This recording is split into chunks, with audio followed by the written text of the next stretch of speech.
Download aplikasi Tarbiyah Sunnah di handphone Anda. Tersedia di Google Play dan App Store. Bismillahirrahmanirrahim. Assalamualaikum warahmatullahi wabarakatuh.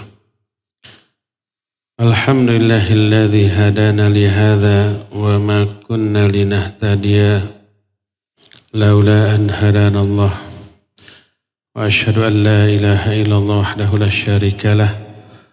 Wa asyhadu anna Muhammadan abduhu wa rasuluh sallallahu alaihi wa ala alihi wa ashabihi wa sallama tasliman mazida wa ba'd. Hadirin jamaah Masjid Pusdai Bandung, Jawa Barat yang Allah muliakan, para pendengar Radio Tarbiyah Sunnah Bandung, para pemirsa dan pendengar Tarbiyah Sunnah Media di mana saja Anda berada, para pemirsa beberapa stasiun TV dan para netizen. Kembali kita berjumpa untuk melanjutkan kajian kitab Al-Qiyamatul Kubra yang pertemuan terakhir kita sudah membahas tentang mizan atau timbangan. Kita lanjut. Setelah ditimbang amal-amal kita, kita akan menjumpai sebuah telaga. Telaga ini milik para nabi. Setiap nabi memiliki satu telaga.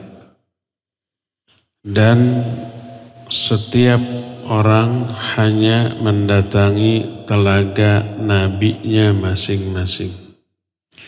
Karena nabi kita adalah Nabi Muhammad SAW, maka kita akan mendatangi telaga Nabi alaihi salatu wassalam. Telaga ini amat sangat luas. Airnya lebih putih daripada susu, lebih manis daripada madu, tapi tidak giung. Giung ini enggak ada terjemahannya. Giung ini manis yang amat sangat sehingga kurang enak, itu giung. Kalau kita bikin teh manis 1 gelas, terus gulanya sampai 5 sendok penuh. Apa yang terjadi? Giung, kemanisan, sehingga enggak enak. Madu bagi sebagian orang giung, tapi manfaatnya luar biasa. Nah, telaga di akhirat airnya lebih manis daripada madu, tapi tidak giung, nikmat, enak, seger. Aromanya lebih harum daripada minyak kasturi. Parfum terwangi di muka bumi ini. Dan gayungnya atau gelasnya sejumlah bintang-bintang di langit. Telaga ini airnya datang dari sungai Al-Kautsar yang diberikan oleh Allah kepada Rasul alaihi salatu wassalam di surga. Dan semua umat Nabi alaihi salatu wassalam akan mendatanginya untuk meminum airnya. Siapa yang mampu meminum airnya walaupun seteguk, dia tidak akan pernah kehausan selama-lamanya sampai dia masuk ke dalam surga. Sayangnya tak semua umat Nabi SAW bisa mereguk air dari telaga yang ada di akhirat ini. Siapa mereka? Nanti di bagian akhir kita akan jelaskan. Para ulama ikhtilaf kapan kita akan mendatangi telaga Haud ini. Al-Ghazali serta Imam Al-Qurtubi rahimahumullah menjelaskan bahwa telaga ini akan didatangi atau dijumpai oleh manusia sebelum mereka menyeberang Sirat pada hari kiamat. Dan mereka berdalil dengan hadis bahwa ada nanti sebagian orang yang masuk ke dalam neraka ketika menyeberang Sirat.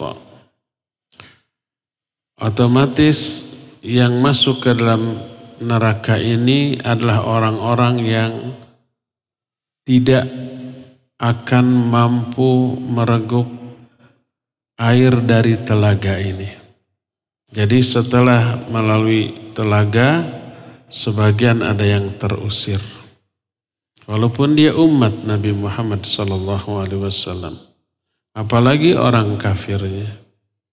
Nah yang terusir ini kemudian setelah berlalunya telaga menyeberang Sirat. Lalu masuk ke dalam neraka. Dengan dalil itu Al-Ghazali sama Al-Qurtubi rahimahumullah menyatakan telaga ini sebelum Sirat.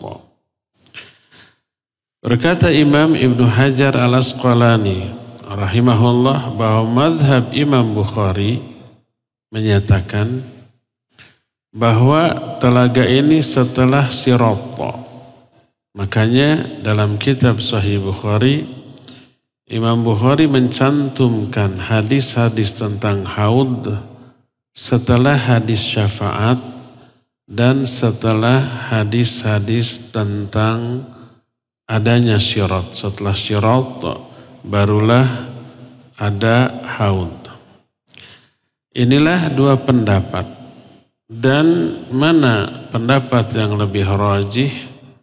Yang lebih rajih adalah apa yang dijelaskan atau yang dipegang oleh Imam Al-Qurtubi rahimahullahu ta'ala. Dan ini juga yang dinyatakan lebih kuat oleh Imam Ibnu Hajar sebagaimana di dalam kitab Fathul Bari Syarah Sahih Bukhari. Adapun hadis-hadis tentang adanya haud sampai mencapai derajat mutawatir maknawi.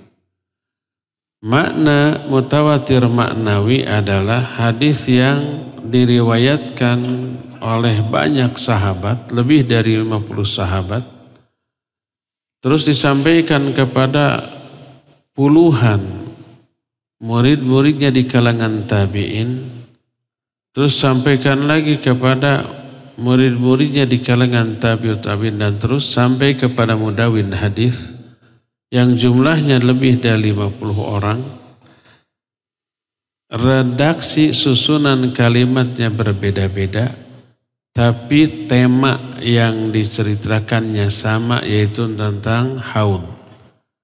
Maka disebut sebagai hadis mutawatir maknawi.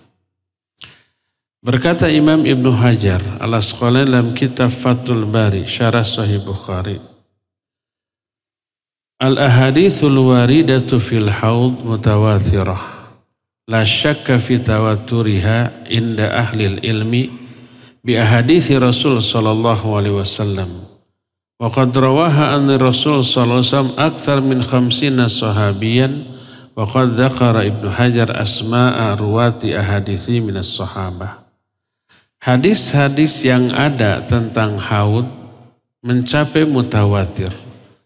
Tak diragukan tentang kemutawatiran hadis ini di kalangan para ahli ilmu hadis. Dan sahabat yang meriwayatkan hadis dari Rasul SAW tentang haud lebih dari 50 orang. Imam Ibnu Hajar telah menyebut nama-nama rawi-rawi hadis dari kalangan sahabat yang meriwayatkan tentang haud ini.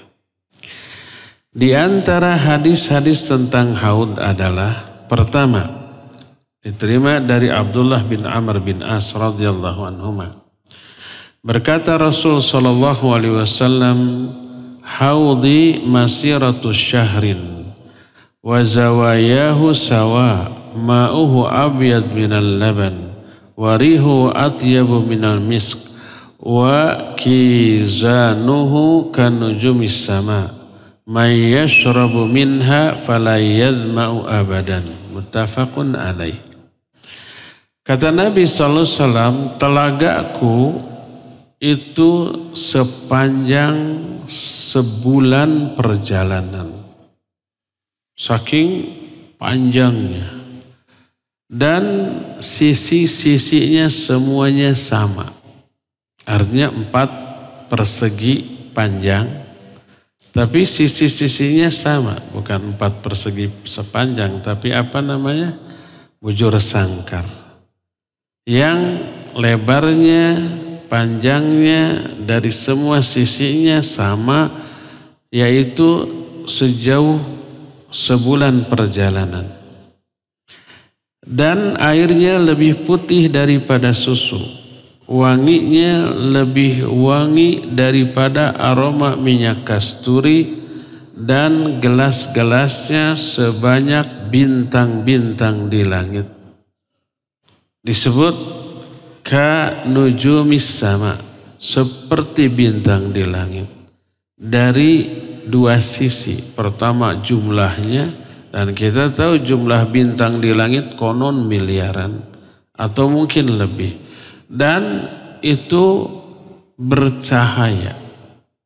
Mungkin terbuat dari emas atau perak atau yang bercahaya seperti itu. Siapa yang minum dari air telaga itu, dia tidak akan pernah kehausan selama-lamanya. Hadis ini muttafaqun alaih. Diriwayatkan oleh Imam Bukhari dan Imam Muslim dalam 2 kitab sahihnya. Ini yang pertama. Kedua, dari Abu Hurairah radhiyallahu anhu. Berkata Rasul sallallahu alaihi wasallam, "Inna haudi ab'ad minal ailah min udan. Lahu asyaddu bayadan minas thalaj wa ahalla minal asl bil laban wa la aniyatuhu akthar min adadin nujum wa inni la asuddun nasa anhu kama yasuddur rajulu ibilan nas an haudhihi." Telagaku lebih jauh dibanding jarak dari sini ke Ailah. Ailah itu nama kota di Yordania. Nabi SAW posisinya sedang di mana? Di Madinah. Bayangkan jarak satu sisinya aja dari Madinah sampai ke satu kota di Yordania. Airnya itu lebih putih daripada salju, lebih manis daripada madu. Dan jumlah gelas-gelasnya lebih banyak dibanding bintang-bintang di langit. Dan aku menghalau orang-orang. Menghalau apa? Mengusir orang-orang yang bukan umatku seperti seorang pemilik unta mengusir unta-unta orang lain dari tempat minumnya. Jadi setiap orang yang memiliki beberapa unta punya tempat minum sendiri. Dipanggil unta untuk minum. Kadang ada unta orang lain yang ikut. Digebah, dihalau. Dihalau itu apa? Bukan dihalau, tapi diusir supaya pulang ke kandangnya, ke pemiliknya masing-masing. Nabi SAW menghalau orang lain yang bukan umatnya agar tidak minum di telaganya dan membiarkan hanya umatnya saja yang minum di telaganya. Kalau para sahabat bertanya, "Ya Rasulullah, ata'rifuna yawma idzin?" Wahai Rasulullah, apa engkau mengenali kami enggak pada saat itu? Maka Nabi SAW menjawab, "Na'am lakum sima laisat li ahadi minal umam tariduna alayya ghurran muhajjalina min atharil wudu." Ya, kalian punya tanda khusus yang tidak dimiliki oleh umat-umat lain. Kalian akan datang ke telagaku dalam keadaan wajahnya sumringah, bercahaya karena bekas wudhu. Jadi walaupun kita tidak pernah berjumpa dengan Nabi alaihissalam. Kalau para sahabat, Nabi mengenal wajahnya. Walaupun mungkin nggak kenal nama, tapi wajahnya kenal. Karena berjumpa. Tapi kalau generasi tabi'in, apalagi kita 1500 tahun jarak antara kita dengan beliau masih mengenali kita karena bekas wudhu. Makanya wudhu satu-satunya syariat yang diberikan kepada umat Islam. Selain umat Islam, umat-umat terdahulu nggak ada syariat wudhu. Nabi-nabi yang lain ada syariat sholat. Mungkin sholatnya berbeda caranya dengan kita. Tapi tidak ada syariat wudhu. Umat-umat sebelumnya tidak bisa sembarang sholat di sembarang tempat dan sembarang waktu. Hanya boleh di tempat sholat mereka saja. Dan tidak harus berwudhu. Adapun kita maka disyariatkan berwudu dan boleh sholat di mana saja, tidak harus di masjid. Ini kekhususan bagi umat Nabi Muhammad SAW. Karena itu umat-umat lain tidak ada bekas wudu pada wajahnya. Umat Islam ada bekas wudu yang suka wudu. Adapun yang tidak sholat, tidak wudu, rumek oleh Nabi SAW tidak dikenali. Dan nanti akan dihalau, diusir dari telaga, tidak bisa minum karena tidak dikenali dari bekas wudunya karena tidak berwudu. Hadis ini sahih diriwayatkan oleh Imam Muslim dalam kitab Sahih Muslim. Ini yang kedua dari Abu Hurairah. Ketiga masih dalam Sahih Muslim. Diterima dari Anas radhiyallahu anhu.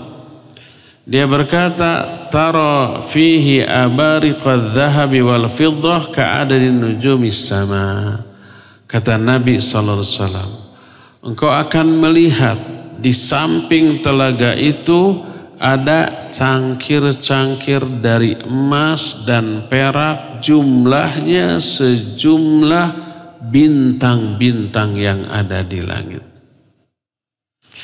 Dalam riwayat lain yang diterima dari Thauban radhiyallahu anhu, dia berkata, "Su'ila an syarabihi." Dia ditanya tentang minuman yang ada di telaga tersebut. Maka dijawab, "Asyaddu bayadan minal laban wa ahalla minal asal fihi mizaban yumiddani minal jannah ahaduhuma min dhahabin wal akhar min wariq." Kata Nabi SAW, minuman air telaga itu lebih putih daripada susu, lebih manis daripada madu yang murni, dan di dalamnya ada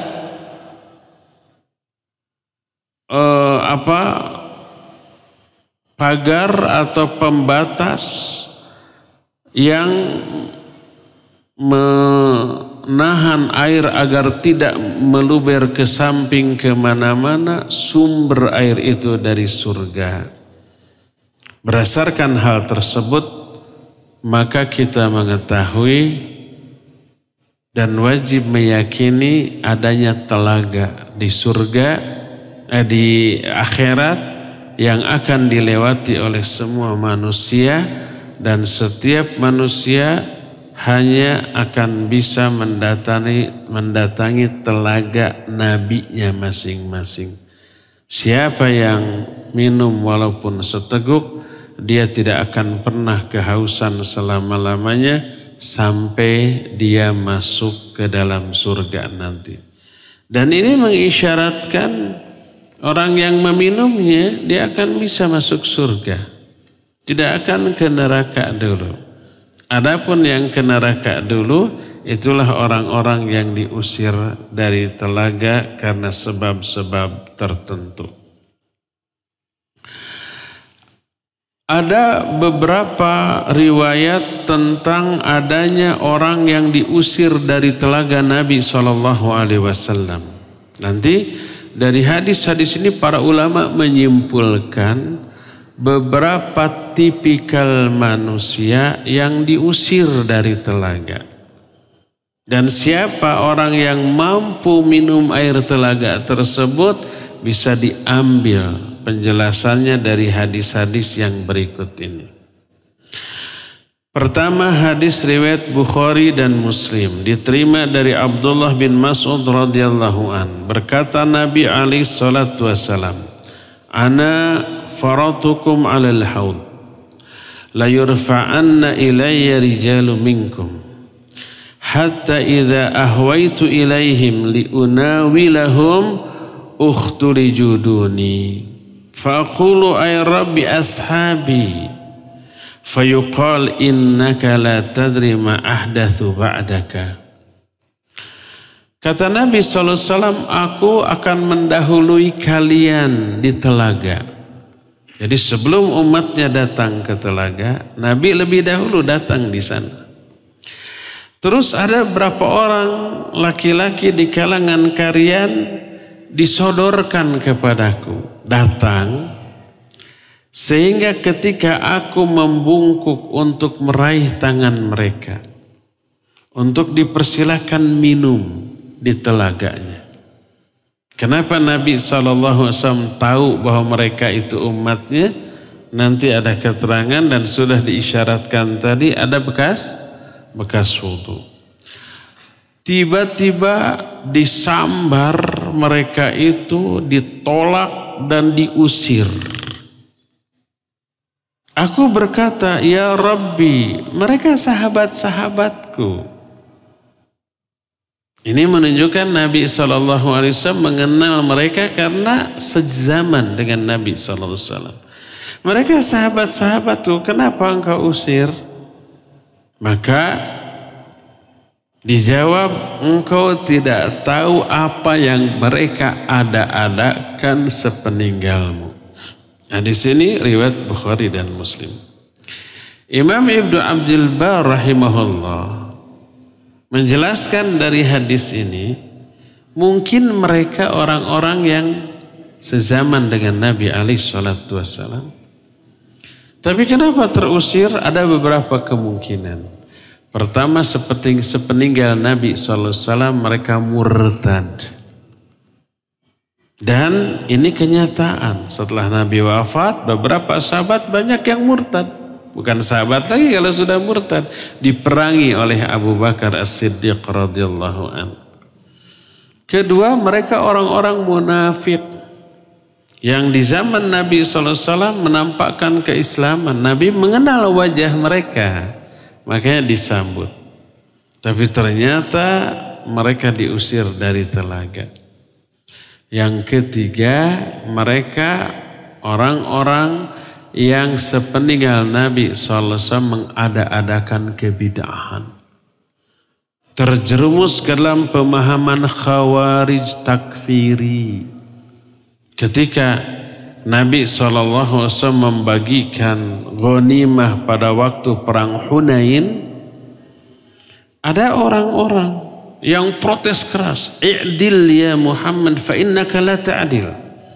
Berbuat adillah engkau hai Muhammad karena engkau tidak adil. Pertama, dia memprotes pembagian ghanimah yang dilakukan oleh Nabi sebagai ketidakadilan. Padahal itu wahyu. Kedua, su'ul adab, buruk adab. Menyebut ya Muhammad, i'dil ya Muhammad. Adillah engkau ya Muhammad, tidak menyebut Rasulullah. Sampai Nabi SAW tersinggung lalu menyatakan, may ya'dil illam ya'dilillahu wa rasuluh. Siapa lagi yang bisa berbuat adil kalau Allah dan Rasulnya tidak adil? Kata sahabat yang meriwayatkan hadis ini, aku melihat sepeninggal Nabi SAW mereka ada di barisan Khawarij yang memerangi Ali bin Abi Thalib. Jadi mereka sahabat yang sezaman dengan Nabi SAW, tapi sepeninggal Nabi kemudian mereka terjerumus ke dalam bid'ah Khawarij. Karena itulah, dan Nabi SAW tidak tahu apa yang terjadi setelah sepeninggal beliau. Makanya dikatakan innaka la tadri ma ahdatsu ba'daka. Engkau hai Muhammad tidak tahu apa yang mereka ada-adakan sepeninggal. Inilah hadis yang pertama yang menjelaskan karakteristik orang yang terusir dari haud. Kedua, masih riwayat Bukhari dan Muslim dari Anas bin Malik, kalau tadi dari Ibnu Mas'ud radhiyallahu anhu. Bahwa Rasul sallallahu alaihi wasallam bersabda, la yaridanna alal haudi rijalun mimman sahabani hatta idza ra'aituhum wa rufi'a ilayya ukhtuliju duni fala aqulanna ay rabbi ashabi ashabi fala yuqalunna li innaka la tadri ma ahdatsu ba'daka. Kata Rasul sallallahu alaihi wasallam, ada beberapa orang yang pernah bersahabat denganku mendatangi telagaku di akhirat. Kemudian beberapa laki-laki di kalangan mereka disodorkan kepadaku. Sehingga aku melihat mereka, tiba-tiba mereka disambar oleh para malaikat dan diusir. Disuruh menjauhi telaga. Aku berkata, ya Allah, mereka sahabatku, mereka sahabatku. Maka dijawab kepadaku, engkau hai Muhammad tidak tahu apa yang mereka ada-adakan setelah kamu tiada. Isi hadis ini sama dengan yang tadi. Ini menunjukkan orang-orang itu sahabat Nabi SAW, tapi sepeninggal Nabi wafat, mungkin mereka itu murtad, mungkin mereka itu orang-orang munafik, mungkin mereka orang-orang yang terjerumus ke dalam kebid'ahan. Inilah yang kedua. Yang ketiga, masih riwayat Bukhari dan Muslim dari Abu Hazim rahimahullah dari Sahal bin Sa'ad radhiyallahu an. Dia berkata, aku mendengar Rasul sallallahu alaihi wasallam bersabda, ana faratukum alal haud, man warada syariba wa man syariba lam yadma abadan wa la yaridanna alayya aqwamun a'rifuhum wa ya'rifunani thumma yuhalu baini wa bainahum. Qala Abu Hazim fasami'a an-Nu'man bin Abi Iyas wa ana uhaddithuhum hadzal hadits faqal hadza sami'tu Sahal yaqul faqultu na'am. Qal wa ana ashhadu anna Abi Sa'id al-Khudri la sami'tuhu yazid fayaqul fa innahum minni fayuqal innaka la tadri ma ahdatsu ba'daka faqul suhqan suhqan liman baddala ba'di. Abu Hazim rahimahullah, Abu Hazim ini seorang tabi'in, meriwayatkan sebuah hadis dari Sahal bin Sa'ad radhiyallahu anhu.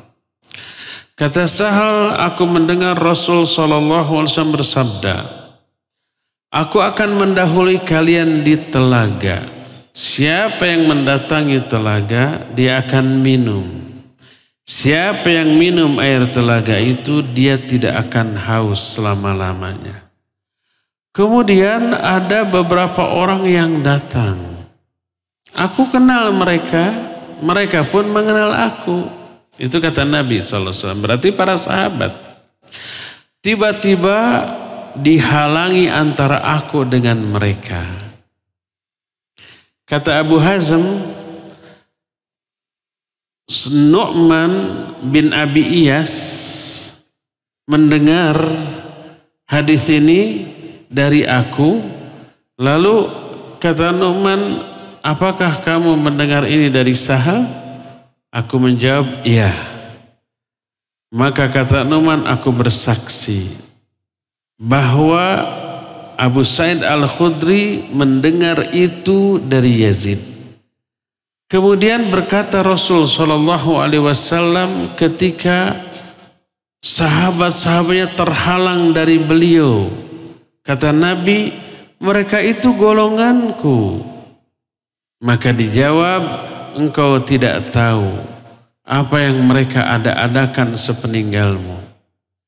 Maka kata Nabi SAW, aku pun berkata, celaka mereka orang-orang yang telah merubah-rubah agamaku sepeninggalku.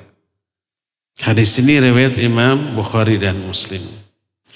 Kata Imam Ibnu Abdul Bar, dari hadis ini kita mengetahui salah satu di antara tipikal manusia yang akan diusir dari telaga adalah orang yang merubah-rubah agama Nabi SAW.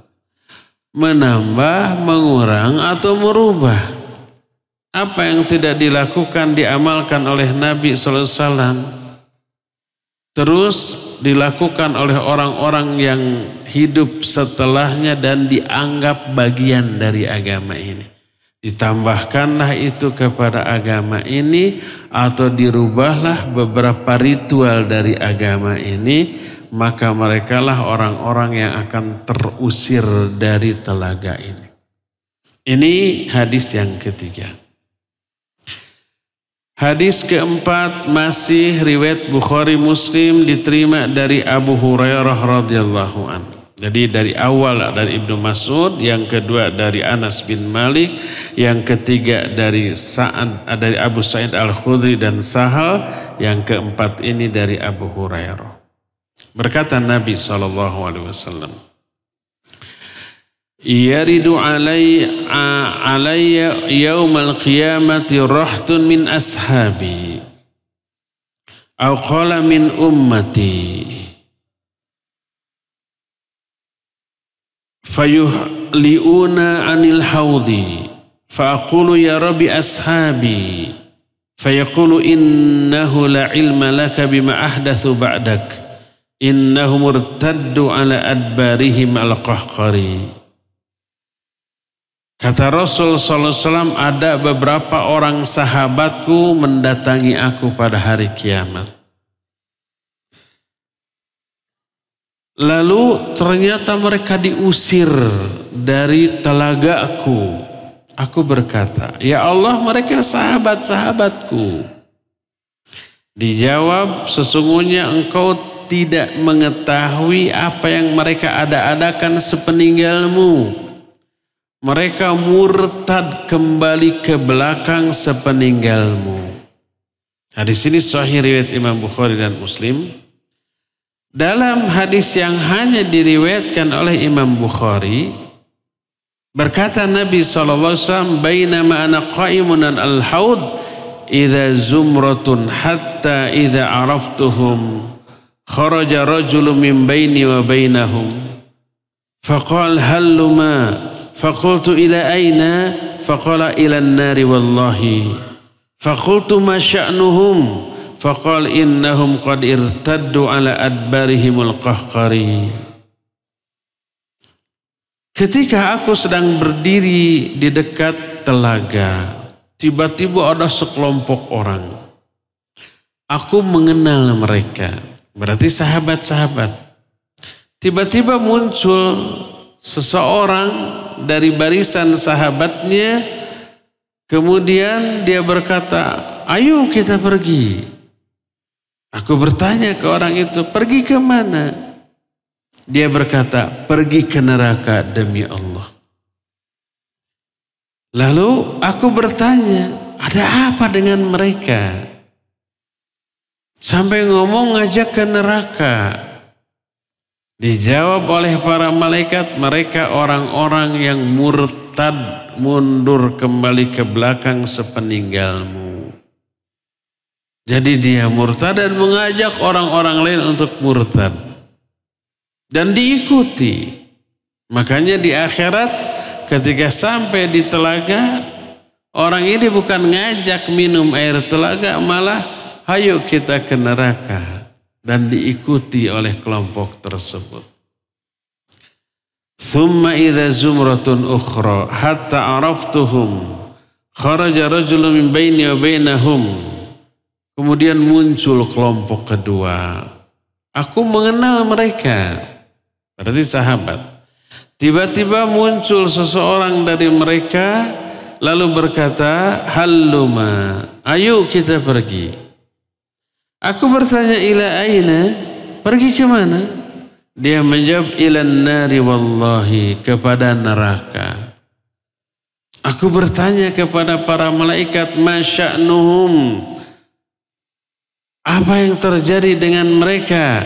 Dijawab, "Innahum qad irtaddu ala adbarihim fala arahu yukhlisu minhum illa mithlahum ni'am." Dijawab, mereka orang-orang yang murtad kembali sepeninggalmu. Kata Nabi SAW, aku tidak melihat ada orang yang selamat dari neraka kecuali hanya sedikit dari kalangan mereka. Itu dalam riwayat Bukhari. Dalam riwayat Muslim beda lagi lafadznya. Berkata Rasul SAW, taridu alayya ummati al-haud. Mendatangi aku sebagian dari umatku di telaga. Wa ana adzudun nas anhu kama yadzudur rajulu ibala rajulu an ibilihi. Aku mengusir manusia dari telagaku seperti orang mengusir unta milik orang lain dari tempat minum unta milik dia. Lalu mereka berkata, "Ya Nabi Allah ta'rifuna," wahai Nabi Allah, engkau mengenal kami? Maka Nabi SAW menjawab, "Na'am. Lakum sima laisat li ahadi ghairikum. Tariduna ghurran muhajjalina min atharil wudu." Ya, aku mengenal kalian. Kalian punya ciri khusus yang tidak dimiliki oleh orang lain. Kalian datang kepadaku dalam keadaan wajahnya bercahaya bekas wudu. Lalu layusaddunna anni ta'ifatum minkum fala yasilun. Ada berapa orang di antara kalian yang terusir sehingga tidak sampai ke telagaku. Fa'aqulu ya Rabbi haulai ashabi. Aku berkata, ya Allah, mereka sahabat-sahabatku. Fayaji'u malakun, lalu datanglah satu malaikat yang berkata, wahal tadri ma'ahdathu ba'daka, tahukah kamu apa yang mereka ada-adakan sepeninggalmu? Dari sini kita mengetahui seperti yang dijelaskan oleh Imam Ibnu Abdul Bar rahimahullah. Kata beliau, mereka yang terusir dari telaga Nabi SAW, padahal mereka itu ada bekas wudu di wajahnya. Suka wudu, suka sholat. Tapi terusir dari telaga Nabi SAW oleh para malaikat, dikatakan mereka orang-orang yang suka mengada-adakan perkara baru dalam agama ini. Mereka sholat, mereka wudu, dan terlihat bekas wudu pada wajahnya. Terusir dari haud, dari telaga, karena apa? Karena selain suka wudu dan sholat, mereka melakukan penyimpangan berupa mengada-adakan perkara baru dalam agama ini. Maka ketika menjelaskan hal ini, berkata Imam Al-Qurtubi rahimahullahu ta'ala, yang beliau jelaskan dalam kitab At-Tadhkirah. Kata Imam Al-Qurtubi, qala ulama'una rahmatullahi alaihim ajmain, telah berkata para ulama kami, semoga rahmat Allah terlimpah kepada mereka. Jadi Imam Al-Qurtubi ketika mengomentari hadis ini tidak langsung dari pendapatnya sendiri, tapi pendapat guru-gurunya di kalangan para ulama. Apa kata guru-guru Imam Al-Qurtubi ketika mengomentari hadis ini? Mereka berkata, faqullu man irtadda an dinillah au ahdatha fihi ma la yardahu Allah wa lam ya'dhan bihi Allah fahuwa minal matrudina minal haud al-muba'idina anhu wa ashadduhum tardan man khalafa jama'atul muslimin wa faraqa sabilahum kal khawarij ala ikhtilafi firaqihim wal rawafid ala tabayuni dhalalihim wal mu'tazilah ala asnafi ahwaiha fahaulai kulluhum mubaddilun. Ini perkataan Imam Al-Qurtubi, bukan perkataan saya, yang mengutip guru-gurunya. Kata guru-guru Imam Al-Qurtubi, semua orang yang murtad dari agama Allah itu akan terusir. Pertama. Kedua, au ahdatsa fihi ma la yardahu wa lam ya'zan bihillah. Kedua, orang yang mengada-adakan ajaran baru yang tidak Allah ridhoi dalam agama ini dan tidak Allah izinkan. Mengada-adakan ritual baru dalam agama yang dulunya tidak ada. Fahaulai minal matrudina anil haud. Mereka orang-orang yang akan terusir dari telaga. Al-muba'adina anhu, akan dijauhkan dari neraka. Dari telaga, bukan dari neraka. Dari telaga. Wa asyaduhum tardan.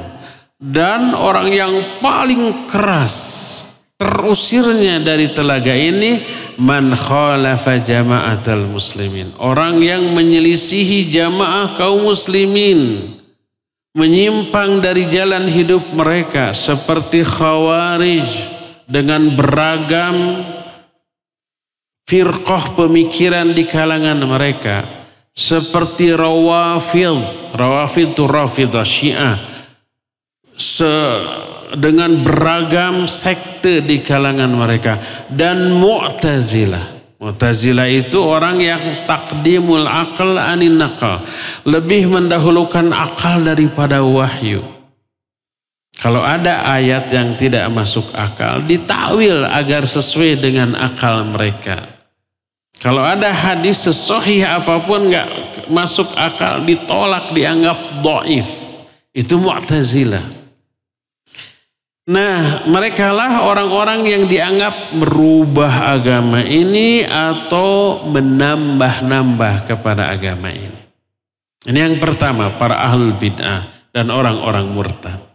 Kedua, wa kadzalika zalamatul musrifuna fil juri wadh-dhulm wa tatmisil haqqi wa qatli ahlihi wa idlalihim wal mu'linuna bil kabair al mustakhfuna bil ma'asi wa jama'atu ahli zaig wal ahwa wal bidah.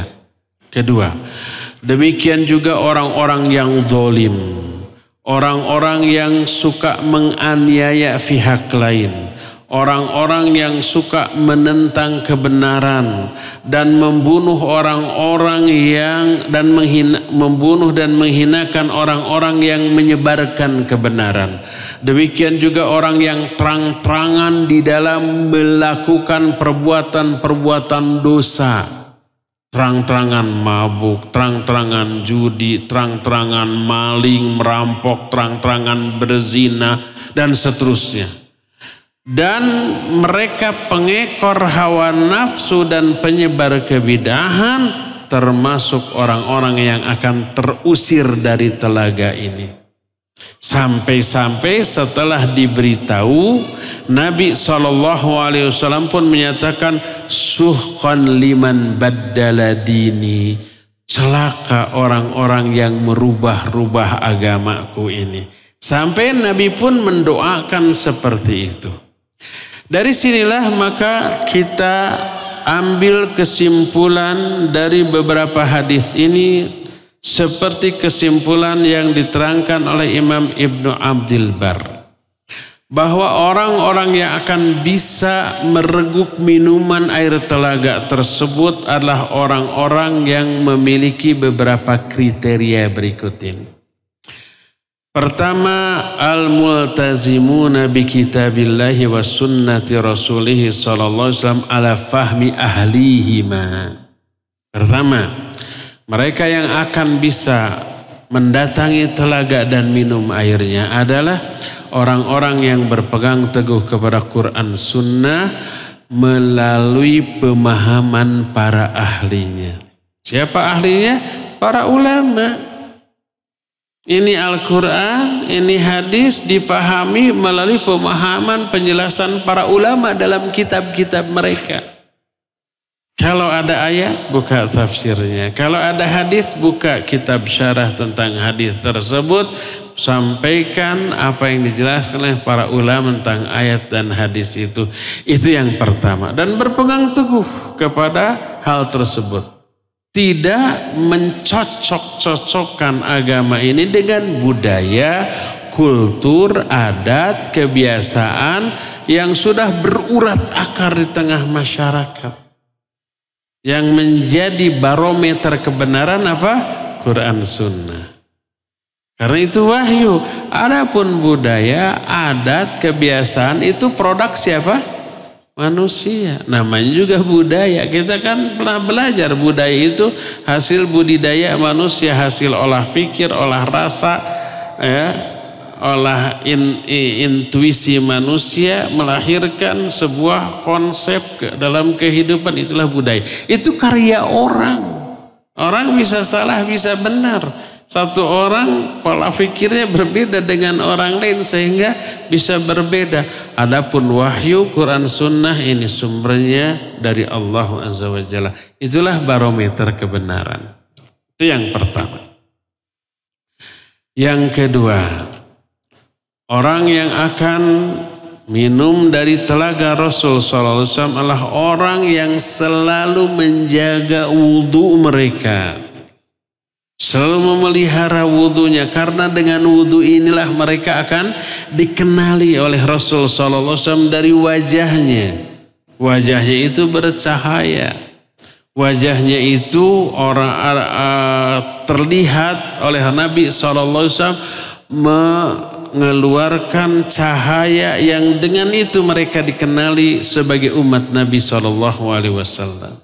Ini yang kedua, pelihara wudhu. Yang ketiga, menjauhi seluruh kebid'ahan. Terutama dalam masalah akidah. Termasuk kebid'ahan dalam masalah ibadah. Kalau kebid'ahan dalam masalah akidah seperti Mu'tazilah yang menolak, mengingkari sifat-sifat Allah, kecuali satu sifat Allah yang mereka akui, yaitu Allah itu esa, hanya itu. Ini pun konsep esanya Allah menurut Mu'tazilah dengan Ahlu Sunnah berbeda. Seperti Khawarij yang mengkafirkan para pelaku dosa besar. Seperti Khawarij yang menganggap di luar kelompok mereka kafir, keluar dari Islam, neraka abadi selama-lamanya. Ini Khawarij. Maka Ahlus Sunnah wal Jamaah menyatakan tidak keluar dari Islam pelaku dari dosa-dosa besar. Orang yang melakukan dosa besar dia tetap Muslim. Tapi Muslim yang berdosa besar. Tapi dosa besarnya tidak mengeluarkan mereka dari kekafiran. Tapi terancam dengan neraka? Iya, terancam. Bukan vonis ya. Bukan pastikan neraka, bukan, terancam. Seperti penjudi, terancam dengan neraka. Pezina, pemabuk, pencuri, bahkan yang gibah, yang dusta terancam dengan neraka. Terancam, bukan vonis pasti masuk neraka, enggak. Sebagaimana orang yang memelihara sholat waktu dijanjikan surga. Ini janji loh, belum vonis masuk ahli surga. Orang yang memelihara sholat rawatib dijanjikan, dibikinkan istana, di surga. Ini bukan vonis loh, baru janji loh. Ada orang melakukan amalan yang terancam dengan neraka, tapi juga melakukan amalan yang dijanjikan surga. Ada yang begitu? Mungkin kita memelihara sholat yang 5 waktu, memelihara sholat sunat rawatib, memelihara umpamanya saum Senin Kamis, apalagi Ramadan, itu semua dijanjikan surga. Tapi kita juga suka bergibah, diancam neraka. Kita juga suka berdusta, diancam neraka. Kita juga suka menyakiti tetangga, diancam neraka. Jadi kesimpulannya kita ke surga apa ke neraka? Vonis akhirnya nih. Nah ini tergantung apa? Kalkulasi dari semua amalan. Dihitung, ditimbang. Makanya kalau kita membicarakan hukum sebuah perbuatan, ini menyimpang, ini haram, baik bid'ah atau maksiat. Sekali lagi ini bukan vonis bahwa orang itu pasti ke neraka. Apalagi mengkafirkan, itu mengkafirkan. Enggak, kita enggak mengkafirkan pelaku dosa besar, ya enggak. Kalau kita mengatakan ini haram karena maksiat terancam neraka, bukan berarti mengkafirkan pelakunya. Dan bukan berarti memvonis pelakunya ahli neraka, hanya terancam. Ini perbuatan bid'ah, menyimpang, haram, berdosa, terancam neraka. Ini bukan vonis pelakunya pasti ke neraka, bukan vonis pelakunya kafir, bukan. Sama sekali.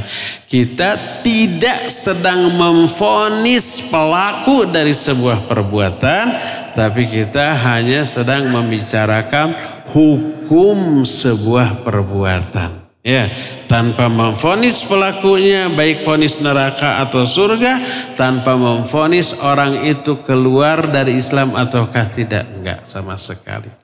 Tapi kesalahpahaman orang kalau kita membicarakan sebuah perbuatan yang bid'ah atau yang haram, itu berarti mengkafirkan, berarti itu memvonis ahli neraka, lalu menuduh kita khawarij. Nah, beda ya.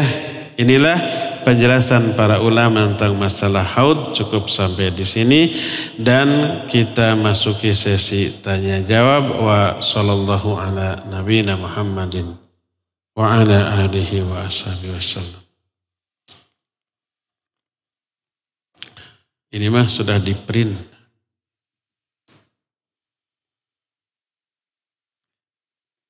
Saat di alam kubur kita diperlihatkan apakah termasuk ahli surga atau neraka. Saat dihisab kita juga diperlihatkan buku catatan amal yang nantinya akan masuk surga atau neraka. Saat yaumul mizan ditimbang juga amalan kita. Dan nanti pun pada saat di sirat akan menentukan akan terjatuh dalam neraka atau tidak. Pertanyaannya, yang paling menentukan untuk seorang hamba akan masuk surga atau masuk neraka itu di tahapan mana? Yang paling menentukan ketika di sirat. Di sirat yang ahli neraka masuk ke neraka. Yang ahli surga sampai ke seberang. Walaupun dalam keadaan terkoyak-koyak, dalam keadaan merangkak, ada yang sampai ke seberang, ada. Sudah kita terangkan ya. Itu yang paling menentukan.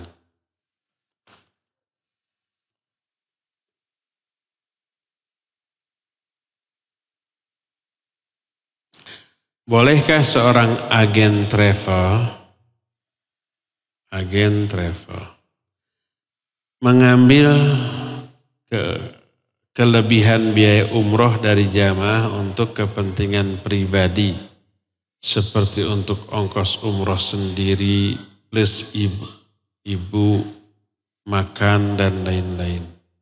Kelebihan biaya tersebut tidak diinformasikan dengan jujur, tapi dimasukkan pada beban biaya jamaah.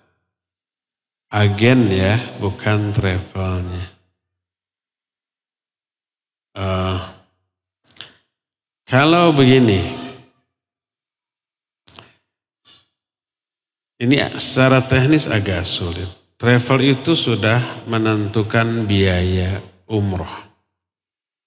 Umpamanya 40 juta untuk bintang 4 atau 5. Selama umpamanya 12 hari. Sudah dicantumkan di mana? Di poster-poster. Semua orang sudah tahu.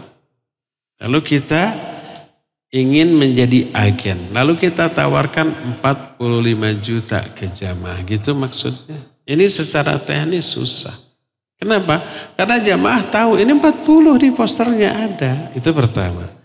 Kedua, nanti kan si jamaah yang daftar itu wajib transfer ke travel atas nama rekening travel. Rekeningnya atas nama travel, bukan ke si agen. Nggak boleh bayar ke si agen. Kalau bayar ke si agen bahaya. Nanti agennya kabur, nggak jadi berangkat, travel nggak bisa disalahkan. Jadi nggak ada yang kayak begitu. Kalau ada yang kayak begitu berisiko terjadinya penipuan. Jadi secara teknis ini tidak mungkin. Yang mungkin adalah agen itu nanti dapat fee dari travel. Umpamanya travel menjual paket umroh satu orang 40 juta. Siapa yang dapat satu jamaah dia dikasih fee 500.000 atau 1 juta satu jamaah. Bisa begitu ya. Nah jadi rata-rata si travel akan memberlakukan sistem seperti itu kepada para agen. Tidak mungkin umpamanya pokoknya ke travelnya 40 terserah kalian mau jual berapa. Itu nggak akan ada yang seperti itu. Terus transfernya nanti akan ketahuan kalau si agen menjual 45 juta ya. Terus transfer ternyata ke rekening travel hanya 40 juta, 5 jutanya nanti ke agen nggak akan mau di jamaah ya. Jadi kalau caranya seperti itu berisiko adanya penipuan, adanya masalah. Yang mungkin adalah si travel nanti menjanjikan ke agen. Kalau agen mampu mencari satu jamaah dia dapat fee 1 juta. 10 jamaah 10 juta. Itu halal, itu halal. Jadi nanti si jamaah tetap transfer 40 juta ke si travel nanti ngasih fee ke si agen. Itu mekanismenya ya. Halal, halal kalau demikian.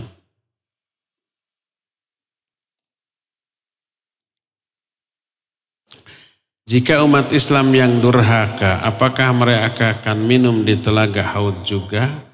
Dan jika sudah minum terus masuk neraka, apakah mereka akan kehausan di neraka atau tidak? Yang sudah minum gak akan ke neraka. Sebab hadisnya, lam yadma abadan, man syariba minhum lam yadma hatta yalijal jannah. Siapa yang minum dari telaga tersebut, dia tidak akan kehausan sampai dia masuk surga. Gak akan ke neraka kalau yang bisa minum air telaga tersebut ya.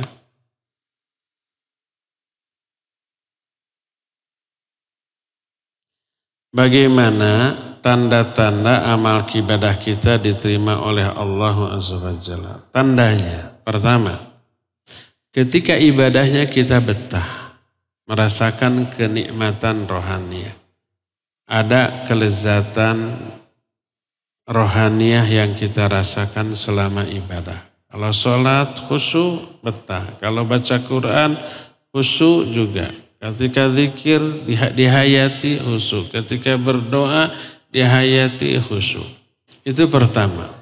Kedua, setelahnya kita terdorong untuk melakukan amal soleh lainnya setelah itu. Kalau kita setelah beres sholat, assalamualaikum, masih betah kita ingin lanjut wirid. Setelah wirid kita berdoa. Setelah berdoa kita baca Quran. Setelah baca Al-Quran kita infak sedekah ke kenceleng, menolong orang. Nah itu tanda kita diberi hidayah untuk melakukan amal ibadah setelah melakukan ibadah sebelumnya. Ibadah yang dilakukan setelah melakukan sebuah ibadah menjadi tanda ibadah yang pertama itu diterima oleh Allah Azza wa Jalla. Tapi kalau umpamanya selama ibadahnya kita itu ingin buru-buru, ingin selesai, nggak betah. Beres ibadah, kita langsung ke aktivitas duniawi. Apalagi berdosa. Beres sholat, kita gibah. Beres sholat, kita buka YouTube, dengar dangdutan. Maka keburukan yang dilakukan setelah melakukan ibadah menjadi tanda ibadah tadi ditolak oleh Allah dan tidak diterima.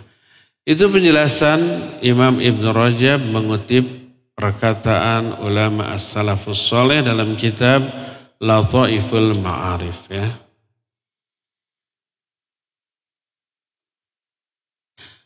Anak-anak mondok di Ma'had Sunnah dikarenakan bergaul dengan temannya yang mempunyai keyakinan bahwa ilmu filsafat adalah baik, maka anak-anak terpengaruh dan banyak pemikirannya yang salah tak sesuai syariat Islam. Masa Ma'had Sunnah gitu? Apa yang harus dilakukan terhadap pemikiran tersebut yang telah melenceng? Patahkan argumentasinya. Coba konsultasikan ke Ma'had Sunnah, kok ada santrinya yang pola fikirnya seperti itu?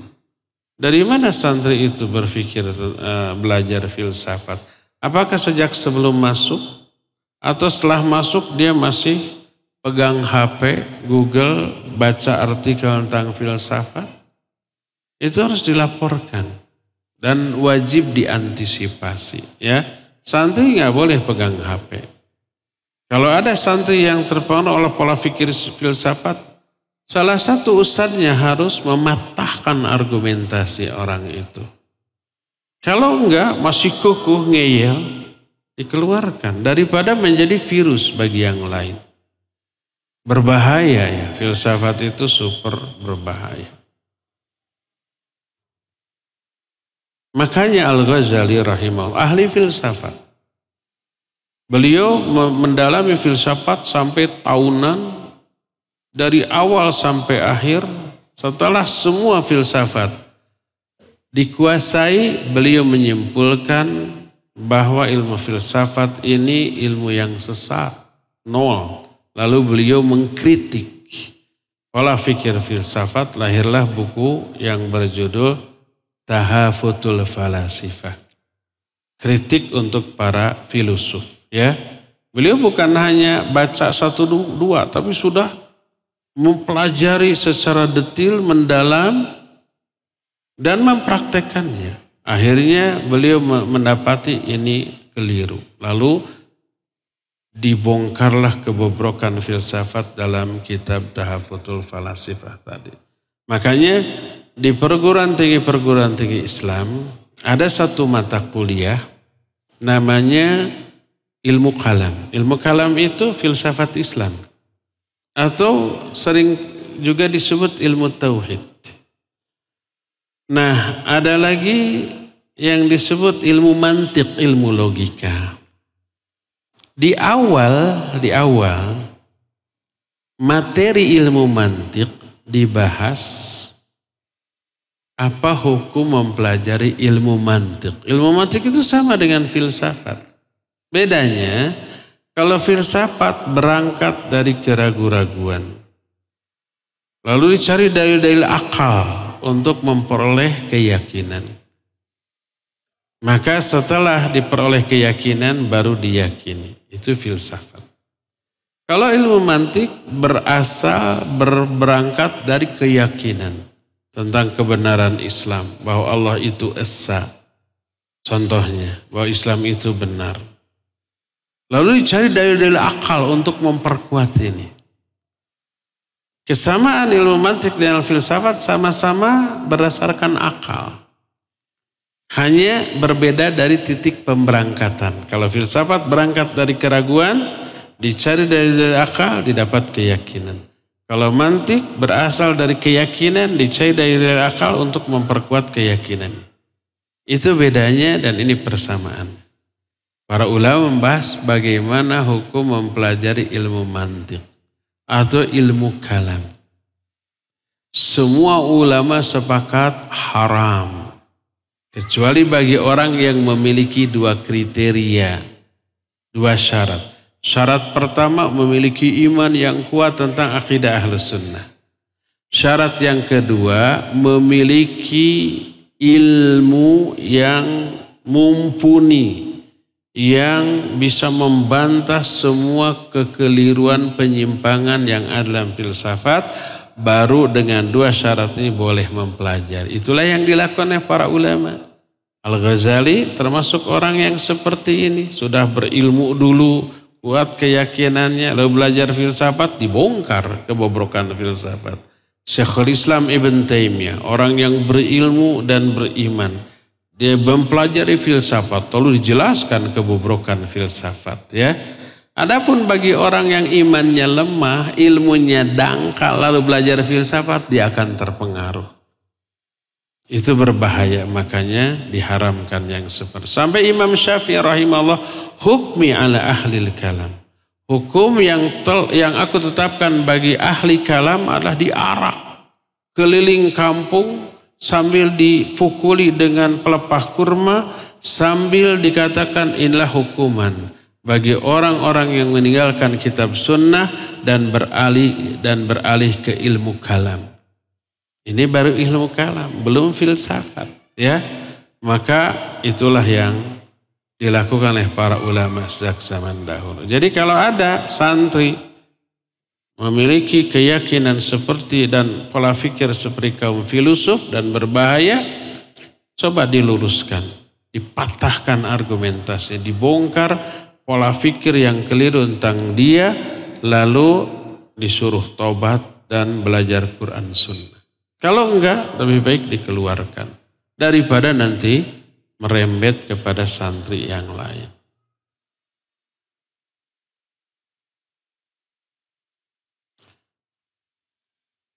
Saya mau bertanya, tapi Afan pertanyaan belok dari materi kajian, tapi saya sangat perlu jawaban. Dulu saya membantu kakak saya pinjam uang pada jasa keuangan.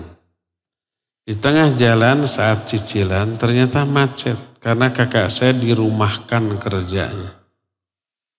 Kami pernah datang ke kantornya untuk melunasi pokoknya aja, namun ditolak. Karena tetap mereka ingin dibayar dengan bunga. Jika dengan bunganya kami nggak bisa bayar. Karena bunganya setiap hari selalu bertambah semakin besar. Apa yang harus kami lakukan? Mengingat itu hutang dan takut juga pada dosa riba. Insya Allah dari kejadian ini kami tobat dan tidak mau mengulang lagi. Bayar. Dengan bunganya iya. Sebab kalau tidak dibayar dengan bunganya, pokoknya aja lunas, itu bunganya berbunga lagi. Tetap dikejar loh. Jadi kita membayar dengan bunganya bukan karena menganggap halal terhadap bunganya, tapi karena untuk lepas dari jeratan ribanya. Selama belum lunas sampai bunganya dikejar terus. Bisa dipidana? Bisa. Bisa disita aset, rumah, mobil? Bisa. Jadi jalan satu-satunya ya sudah. Tobat dari hal itu ya. Rasakan juga azab setelah bermuamalah dengan riba. Kami sampai pusing, puas. Itulah efek dari riba. Ya. Nah, lunasi dulu walaupun harus menjual aset. Lunasi dengan ribanya, iya apa boleh buat. Kalau nggak dilunasi tetap hutangnya nggak akan lunas-lunas. Bunganya berbunga, bisa-bisa bunganya jauh lebih besar daripada pokoknya. Pinjamnya 10 juta, bunganya bisa sampai 50 juta nanti. Kalau nggak dibayar-bayar bisa berkembang lagi nanti ya. Lunasi dulu ya, apa boleh buat. Semoga Allah mudahkan dan jangan lupa tobatnya ya. Apa boleh jika makam diberi nama? Makam diberi nama maksudnya ini menuliskan nama orang yang dikuburkan di sana gitu. Tidak disyariatkan ya. tidak disyariatkan. Agar tidak lupa posisinya, ya bisa ditandai dengan satu batu gitu. Satu batu di sana yang berbeda dengan batu kuburan lain. Jadi banyak cara agar tidak lupa, tidak harus dengan nama. Dengan nama pun nanti bisa hilang. Karena papannya bobot naon, lapuk, rusak, tercabut lagi bisa aja hilang.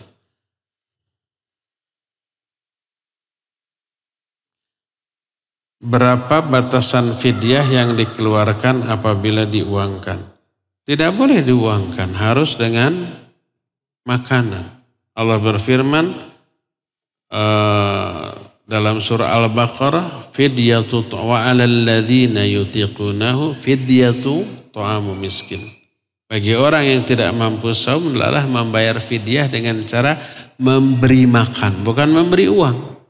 Memberi makan orang miskin. Kalau memberi uang nanti dibeliin pulsa, pepetasan, dilempar ke masjid, kayak gitu nanti. Kasih makanan, baik makanan jadi satu porsi yang biasa kita makan sehari-hari, jangan licik. Sehari-hari makan sama daging, sama steak. Pas fidyah sama peda, nggak boleh. Harus sesuai dengan menu yang kita makan. Ya, Syekh Al-Utsaimin membolehkan dengan berasnya 1,5 kilo per hari, mentahnya berasnya kasih 1,5 kilo. Ya. Misal seperti ini, apabila kita mematok 15.000 untuk sekali makan, kali 20 hari fidyah, lalu 300.000. Enggak boleh dengan uang. Fidyah itu memberi makan, bukan memberi minum. Boleh enggak kita memasak sendiri? Boleh. Ya, dengan menu yang biasa kita makan.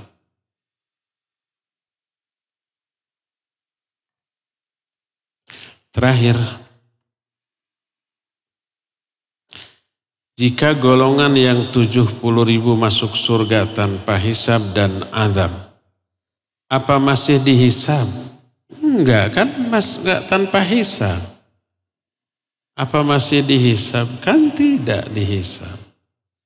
Dan melewati sirat.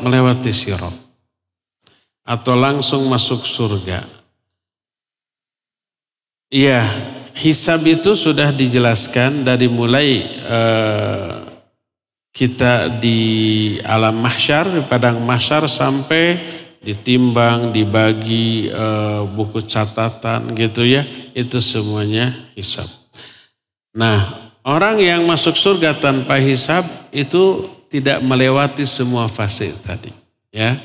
Tanpa hisab, tanpa azab, artinya tidak masuk dulu ke dalam neraka, ya. Wallahu a'lam. Cukup ya sampai di sini. Insya Allah kita jumpa kembali untuk sekarang hari Selasa. Kamis kita jumpa lagi di Masjid Al-Ukhwah jam 9 untuk benteng wanita muslimah. Wa sallallahu ala nabiyina Muhammadin wa ala alihi wa ashabihi wasallam. Wassalamualaikum warahmatullahi wabarakatuh.